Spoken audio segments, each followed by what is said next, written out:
We're back and it's time for another class day. Tony Robbins is one of the most sought after seminars in the world, and you get to experience it right now. You can't even get into these things, I'm telling you. So we picked students to be here today for this class because they've always wanted to come to one of your events, but it's hard. Yeah. You gotta have time to go. You gotta be able to go a distance because I know it was your local time, right? And you gotta get tickets, which is hard to do. And it's 50 hours. It's 50 hours. 5 minutes. So it's still immersion. He's known for making lasting change. And I'm gonna ask you if you can combine 50 hours worth of wisdom into 5 or so minutes. So take it away. All right. So I've heard a little bit, but just tell me for real fast, what if there's one concern you have, what is it for you? Anxiety. Anxiety. And what tends to trigger that? I feel like I'm at the point in my life where I need to figure out what I'm doing with my life, like right now. Okay. And so that pressure inside is really affecting you. How about for yourself? Fear of failure, loss. Okay, and what causes that? What triggers that most for you?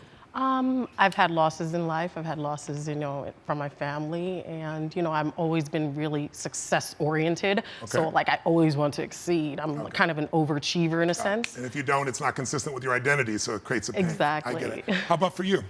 I'm a business owner, and just getting people on board with my idea, I don't have that niche market. Okay. And so doing my business plan has been so difficult because I'm creating something that's new. Okay. And it's failure almost too, in a sense where how do I succeed and get people on board and invest and, make this world a better place through my idea. And real quick.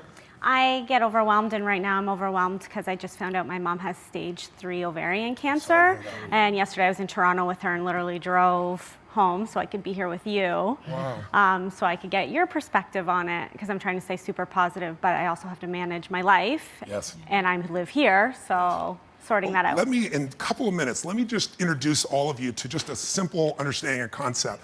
All of you have targets, things that you're after.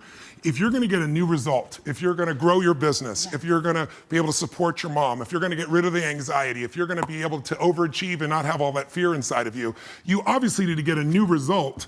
You're gonna have to get new action. We all know that. You don't get new results with old actions, doing the same thing. Exactly. What human beings can do, this is a human being, believe it or not, I majored in art. What human beings can do is amazing. What they will do is usually disappointing. It's not because we're not capable of it, it's because we don't have new actions because we get in certain emotional states that dominate us, like anxiety, like fear of failure, right? Like the fear of the loss of your mother as an example. So if you're in a state of fear, you're gonna behave very differently and get very different results, that's what that means right there, than if you were in a place of being courageous or bold or warm or connected or playful, any of those. So the most important key to changing your life in any situation is to change results, you gotta change behavior, but to change behavior, you gotta change the emotional state you're in. Now, how do you do that when you don't feel like it, right? Or it feels overwhelming? There are 2 ways, and I've done this with the greatest athletes in the world. I've done this with 4 different presidents of the United States. I've done it with billionaire clients. All you have to do to change your state is not try to think your way there, like I'm happy, I'm happy, I'm happy, and do a bunch of affirmations. Your brain's gonna go, BS, you are not happy, right? What you need to do is make a radical change in the way you use what we call your physiology. It's a big word, it just means the way you use your physical body. The way I'm speaking right now, because I got 5 minutes also, is sped up just a little bit. But if I said to you, there's a depressed person behind curtain number 1 over there, and I'll donate $100,000 to your best charity, your favorite charity, if you could describe what they're like physically. Tell me what's their posture like if they're depressed. You tell me. Slumped over. Slump. Where's their head? Where's their head? Down. Down. Are they breathing full or shallow? Shallow. And are they talking really fast or more slow? Slow. Loud or quiet? Probably quiet. You're all saying the same thing. How's that possible? Because you've all practiced this crap before, haven't you? No. But here's what you can find. If you take that same person and you change the tempo at which they move, you bring their shoulders back and change their breathing pattern, if they make a faster gesture, if they speak more rapidly, it fires off a different biochemistry in you. And in that state, you will take radically different actions. In fact, I've taught this for 40 years, and about 3 years ago, Harvard finally did a study where they proved what I did worked, and they called it these power positions. And what they showed was if you stand, everyone can try this, stand up just for a moment if you want, everybody at home can try it as well. So do something really silly. Put both your hands on your hips like Wonder Woman or Superman or that stuff, right?